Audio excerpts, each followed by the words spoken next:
नमस्कार दोस्तों, स्वागत है आपका राजंस कैरियर प्राइवेट लिमिटेड के ऑफिशियल यूट्यूब चैनल पर।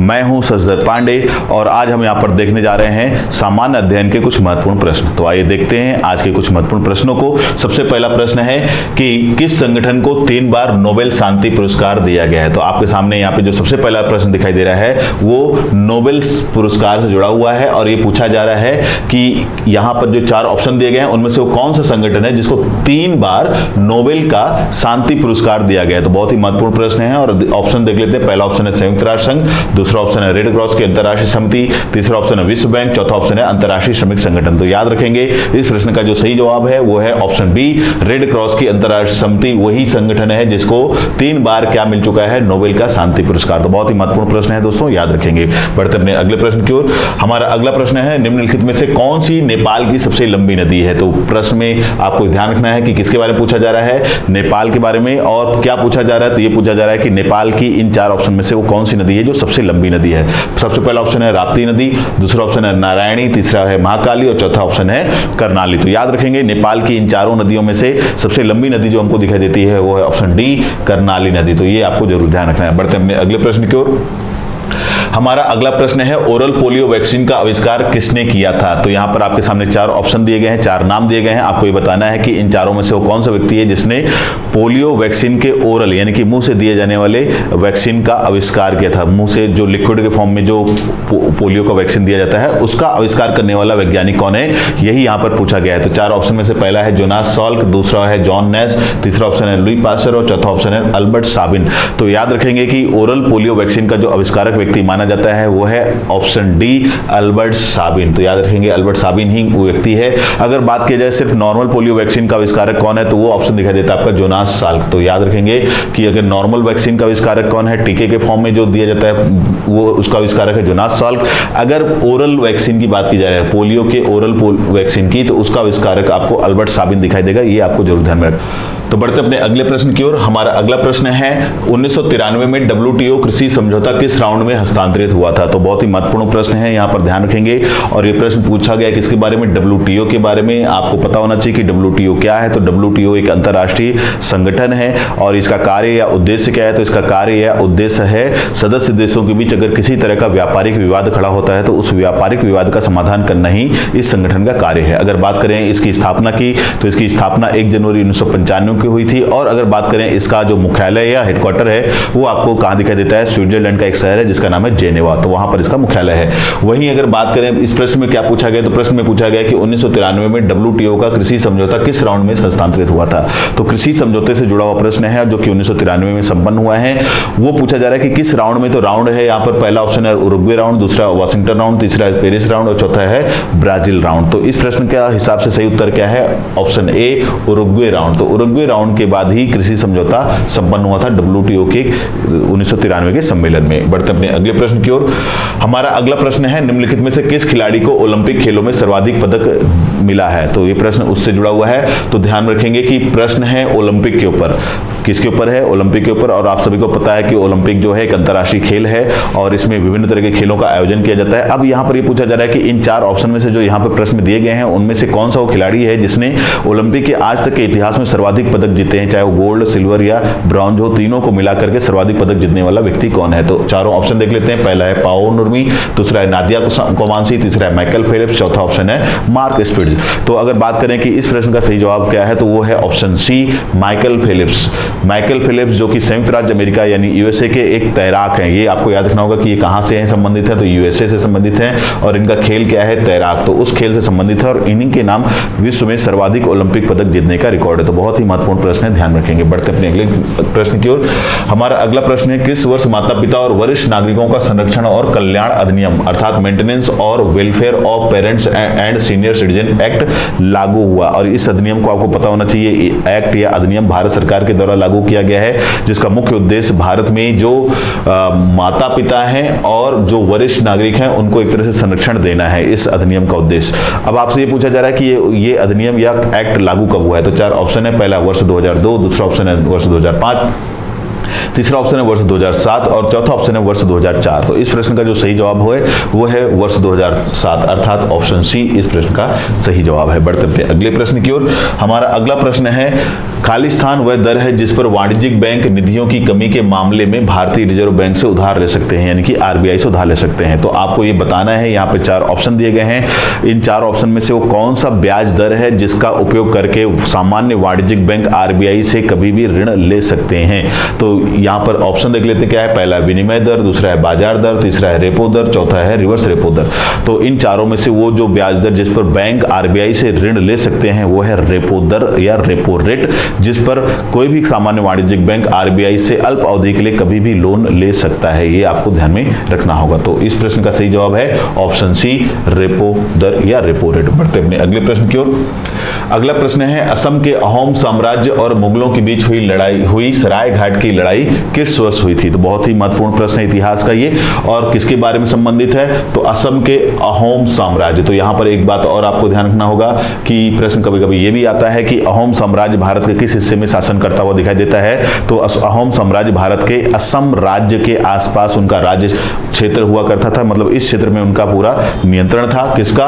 अहोम साम्राज्य का। तो बहुत ही महत्वपूर्ण है अहोम साम्राज्य, जो असम के आसपास के क्षेत्रों, ब्रह्मपुत्र नदी घाटी के आसपास के क्षेत्रों पर नियंत्रण रखता था ये साम्राज्य।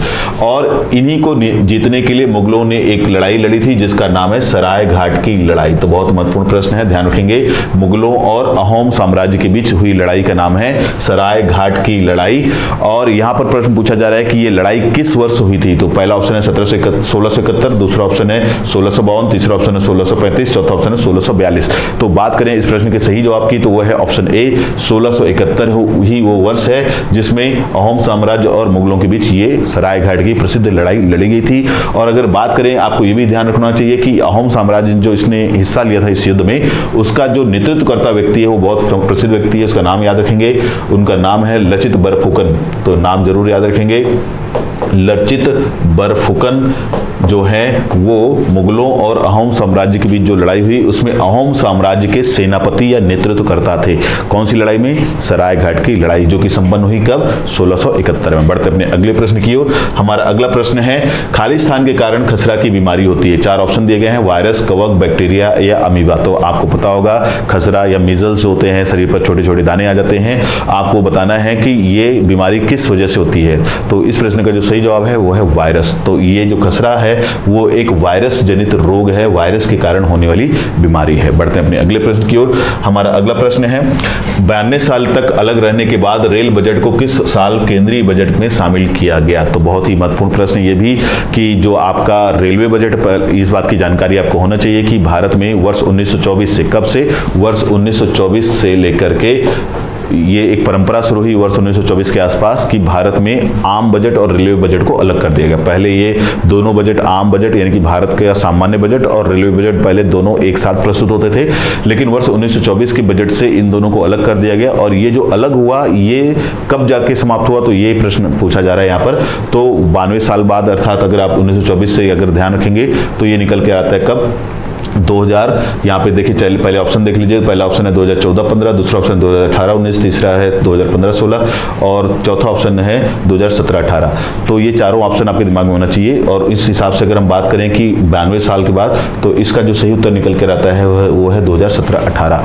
ठीक है, याद रहेगा आपको। तो ये ध्यान में रखेंगे कि 1924 से ये परंपरा शुरू हुई कि रेलवे बजट और आम बजट को दोनों को अलग प्रस्तुत किया जाने लगा। और 92 साल के बाद अर्थात 2017-18 में एक बार फिर से दोनों को एक साथ प्रस्तुत किया गया। तो ये बहुत ही महत्वपूर्ण प्रश्न है, इकोनॉमी से जुड़ा हुआ।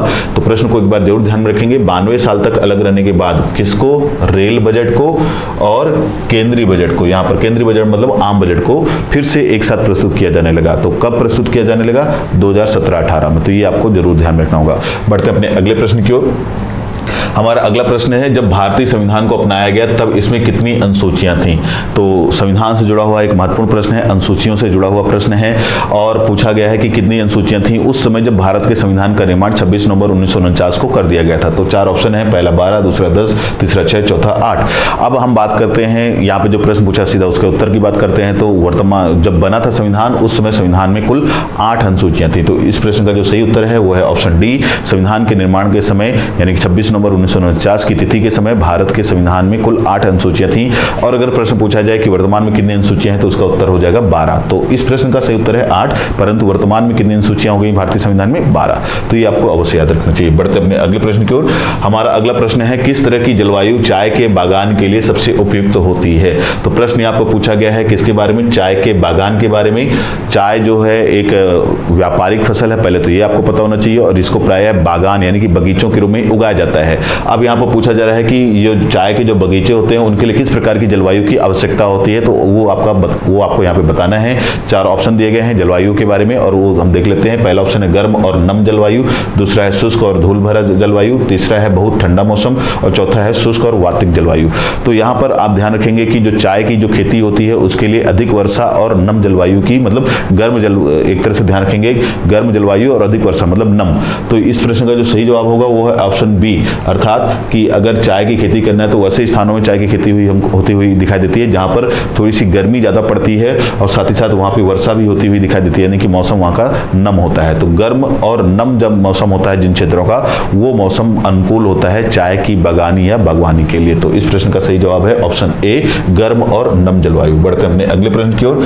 हमारा अगला प्रश्न है, एक गैंडे की सींग और मानव बाल में मौजूद संरचनात्मक प्रोटीन का नाम क्या है? प्रश्न जो है उसको ध्यान दीजिएगा, विज्ञान से जुड़ा हुआ प्रश्न है। पूछा गया है क्या गैंडे की सींग और मानव के बाल, इन दोनों में जो मौजूद प्रोटीन है उस प्रोटीन के बारे में यहाँ पे प्रश्न पूछा गया है। तो 4 ऑप्शन दिए हैं, पहला एमिनो एसिड, दूसरा मेलेनिन, तीसरा है ग्लाइकोलाइटिक और चौथा है केराटिन। तो इस प्रश्न का जो सही जवाब है वो है ऑप्शन डी, केराटिन। केराटिन ही वो प्रोटीन है जो मानव शरीर के बाल और नाखून में भी मिलता है और साथ ही साथ गेंडे की सींग में भी मिलता हुआ दिखाई देता है। बढ़ते अपने अगले प्रश्न की ओर। हमारा अगला प्रश्न है, मार्शल आर्ट डंबे किस महाद्वीप से संबंधित है? तो ये एक मार्शल आर्ट से जुड़ा हुआ प्रश्न है। मार्शल आर्ट का मतलब आप लोग समझते होंगे, शरीर का जो कर्तव्य होता है, जैसे कराटे होता है उसी तरह से ये प्रश्न पूछा गया कि कराटे से मिलता जुलता। तो जैसे कराटे है एक मार्शल आर्ट, वैसे ही डंबे भी एक मार्शल आर्ट का प्रकार है। अब आपसे ये पूछा गया कि ये जो डंबे नामक मार्शल आर्ट है वो निम्न में से किस महाद्वीप में आयोजित किया जाता है या किस महाद्वीप में होता है? तो पहला ऑप्शन है अफ्रीका महाद्वीप, दूसरा है यूरोप महाद्वीप, तीसरा है ऑस्ट्रेलिया महाद्वीप और चौथा है अमेरिका महाद्वीप।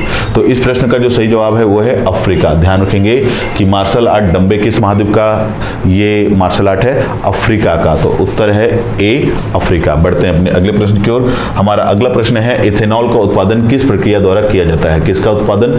इथेनॉल का। तो इथेनॉल जो कि आपको पता होना चाहिए उसके बारे में, उसका उत्पादन किस प्रकार से, एक तरह का एल्कोहल है तो आपको ये जानकारी होनी चाहिए। उसका उत्पादन करने का, उसको बनाने की प्रक्रिया क्या है वो आपको बताना है। तो पहला है लवणीकरण, दूसरा ऑप्शन है अनुमापन, तीसरा ऑप्शन है किण्वन और चौथा ऑप्शन है संयोजन। तो ध्यान रखेंगे कि इथेनॉल का जो उत्पादन होता है उसके उत्पादन की जो विधि कहलाती है वो है किण्वन अर्थात फर्मेंटेशन। किण्वन या फर्मेंटेशन की विधि के माध्यम से ही इथेनॉल का उत्पादन किया जाता है। बढ़ते हैं अगले प्रश्न की ओर। हमारा अगला प्रश्न है, ट्रेन टू पाकिस्तान निम्नलिखित में से किस लेखक द्वारा लिखी गई पुस्तक है? तो प्रश्न ध्यान दीजिएगा, एक पुस्तक से जुड़ा हुआ प्रश्न है और उसके लेखक के बारे में पूछा गया है। पुस्तक का नाम है ट्रेन टू पाकिस्तान। अब आपको बताना है कि इन 4 ऑप्शन में से वो कौन सा लेखक है जिसने इस पुस्तक की रचना की है। तो पहला नाम है मोहसिन हामिद, दूसरा दिया है खुशवंत सिंह, तीसरा नाम दिया है रस्किन बॉन्ड और चौथा नाम दिया है सादत हसन मंटो। तो ये जो ट्रेन टू पाकिस्तान नामक पुस्तक है इसके लेखक हमको दिखाई देते हैं खुशवंत सिंह, यानी कि ऑप्शन बी जो है इस प्रश्न का सही उत्तर है। बढ़ते अपने अगले प्रश्न की ओर। अगला प्रश्न है, पश्चिमी घाट की पश्चिमी ढलानें पूर्वी ढलानों की तुलना में जंगलों से ढकी क्यों हैं? तो बहुत ही महत्वपूर्ण प्रश्न है और भूगोल से जुड़ा हुआ प्रश्न है। और किसके बारे में पूछा गया है? तो आप वो प्रश्न पूछा गया है भारत के पश्चिमी घाट के बारे में। तो भारत का जो प्रायद्वीपीय हिस्सा है, जिसको आप लोग जानते हैं कि भारत के 2 हिस्से हैं प्रायद्वीप में, एक ये पूर्वी घाट है और एक आपका पश्चिमी घाट है। तो भारत के प्रायद्वीपीय हिस्से 2 भाग हैं, एक पूर्वी घाट और एक दूसरा है पश्चिमी घाट। तो प्रश्न यहाँ पूछा गया किससे जो वो है पश्चिमी घाट से। तो ये है पश्चिमी घाट। अब पश्चिमी घाट के बारे में क्या बोला गया है कि पश्चिमी घाट की जो पश्चिमी ढलानें पूर्वी ढलानों की तुलना में घने जंगलों से ढकी हैं। तो ये जो पश्चिमी घाट है इसका ये वाला हिस्सा घाट कहते हैं। तो इसका जो ये एक ये भाग हो गया पूर्वी और एक ये भाग हो गया पश्चिमी। अब यहाँ पे ये पूछा गया है कि इनमें से जो पूर्वी घाट है उसमें कम घने जंगल हैं और जो पश्चिमी हिस्सा है उसमें ज़्यादा घने जंगल हैं। तो ऐसा क्यों है, यही पूछा गया है। उसका कारण हमको यहाँ पर बताना है। तो 4 ऑप्शन दिए गए। पहला अधिक वर्षा होती है इस क्षेत्र में, दूसरा ऑप्शन है कम वर्षा होती है, तीसरा ऑप्शन दिया गया है कम प्रकाश पड़ता है, चौथा ऑप्शन दिया है अधिक प्रकाश पड़ता है। तो आप ध्यान रखेंगे कि पश्चिमी घाट जो है, मतलब ये पश्चिमी घाट का पूर्वी हिस्सा और ये पश्चिमी हिस्सा, तो पश्चिमी घाट के पश्चिमी हिस्से में ज़्यादा घने जंगल इसलिए हैं क्योंकि पश्चिमी हिस्से में दक्षिण पश्चिमी मानसून से अधिक वर्षा प्राप्त होती है उस हिस्से को, इस वजह से उस क्षेत्र में अधिक घने जंगल हमको दिखाई देते हैं। तो बहुत ही महत्वपूर्ण प्रश्न है, याद रखेंगे। बढ़ते हैं, तो उत्तर ध्यान रखना है कि इस प्रश्न का उत्तर क्या होगा, ऑप्शन ए अधिक वर्षा होती है। बढ़ते हैं अपने अगले प्रश्न की ओर। हमारा अगला प्रश्न है, भारत में एकल नागरिकता की अवधारणा को निम्नलिखित में से किस राष्ट्र के संविधान के आधार पर अपनाया गया है। तो प्रश्न पूछा गया है, ये प्रश्न संविधान से जुड़ा हुआ प्रश्न है और प्रश्न है एकल नागरिकता से संबंधित। और आप सभी को पता है कि वर्तमान में भारत में एकल नागरिकता का प्रावधान है, अर्थात भारत में आप कहीं भी रहिए केवल भारत के ही नागरिक कहलाएंगे। तो प्रश्न ये पूछ रहा है कि ये जो विचार हमने अपनाया है कि आप केवल भारत के नागरिक होंगे, वो किस देश के संविधान से अपनाया है। ऑप्शन देख लेते हैं क्या क्या दिया है। पहला संयुक्त राज्य अमेरिका, दूसरा है रूस, तीसरा यूनाइटेड किंगडम, चौथा है आयरलैंड। तो इस प्रश्न का जो सही जवाब है वो है option C United Kingdom, UK, England. तो एक तरह से आप ध्यान रखेंगे यूनाइटेड किंगडम के संविधान से ही हमने, इंग्लैंड के संविधान से ही हमने एकल नागरिकता के विचार को अपने संविधान में शामिल किया है। बढ़ते अपने अगले प्रश्न की ओर। हमारा अगला प्रश्न है, पारंपरिक तापदीप्त बल्ब में फिलामेंट किस धातु का बना होता है। तो जो पुराने बल्ब आप देखते थे जिसमें वो पीले रंग के जलते हुए दिखाई देते थे, उनमें जो फिलामेंट का जो इस्तेमाल किया जाता था वो किस धातु का बना होता था, यही यहाँ पर पूछा गया। तो 4 ऑप्शन है, पहला लोहा, दूसरा तांबा, तीसरा टंगस्टन, चौथा है प्लैटिनम। तो इस प्रश्न का जो सही जवाब होगा वो है ऑप्शन सी, टंगस्टन धातु से बना होता था या बना होता है वो फिलामेंट। बढ़ते अपने अगले प्रश्न की ओर। हमारा अगला प्रश्न है, भारत और पाकिस्तान द्वारा सर्वोच्च नागरिक सम्मान, भारत का सर्वोच्च नागरिक सम्मान है भारत रत्न और पाकिस्तान का सर्वोच्च नागरिक सम्मान है निशान पाकिस्तान, पाने वाला एकमात्र भारतीय नेता कौन है। तो बहुत ही महत्वपूर्ण प्रश्न है, ये जीएस का प्रश्न है सामान्य तौर पर। और प्रश्न में पूछा गया है कि यहाँ पर 4 ऑप्शन दिए गए हैं और इन चारों में से वो कौन सा व्यक्तित्व है जिसे भारत का और पाकिस्तान दोनों का ही सर्वोच्च नागरिक सम्मान दिया गया है। तो भारत का सर्वोच्च नागरिक सम्मान भारत रत्न, पाकिस्तान का सर्वोच्च नागरिक सम्मान निशान पाकिस्तान। इन दोनों ही पुरस्कारों को पाने वाला एकमात्र भारतीय व्यक्ति कौन है, यही आपको बताना है। तो पहला ऑप्शन है मोरारजी देसाई, दूसरा ऑप्शन है सरदार वल्लभ भाई पटेल, तीसरा ऑप्शन है महात्मा गांधी और चौथा ऑप्शन है जवाहरलाल नेहरू। तो इस प्रश्न का जो सही जवाब है वो है ऑप्शन ए, मोरारजी देसाई, जो कि भारत के पूर्व प्रधानमंत्री रहे थे, पहले गैर कांग्रेसी प्रधानमंत्री हैं, उन्हें ही भारत रत्न भी मिला है और एकमात्र ऐसे भारतीय हैं वो जिन्हें पाकिस्तान का सर्वोच्च नागरिक सम्मान निशान पाकिस्तान भी दिया जा चुका है। तो ये आपको ध्यान में अवश्य रखना होगा। तो आज हमने जो ये यहाँ पर सारे प्रश्न देखे हैं, जीएस से जुड़े हुए हैं, अलग अलग विषयों से जुड़े हुए हैं और सारे ही प्रश्न अलग अलग एग्जाम में महत्वपूर्ण रूप से कभी न कभी आते रहते हैं, तो इनको आप अवश्य ध्यान रखेंगे। तो आज के इस वीडियो में केवल इतना ही, मिलते हैं अपने अगले वीडियो में, तब तक के लिए धन्यवाद।